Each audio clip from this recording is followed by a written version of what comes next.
They bought in the earth mover or bulldozer to finish up the house. There was a house there yesterday, and now it's just a pile of rubble. So yeah, it's wrecked the entire floor. Yesterday was just guys destroying the second floor, and today they brought in the machine to do the first floor. Whole bunch of dust getting kicked up right now. But there it goes.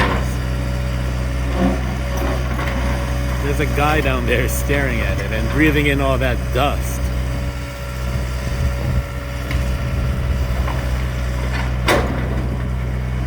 Yeah, I guess everything will be gone and carted away by tomorrow.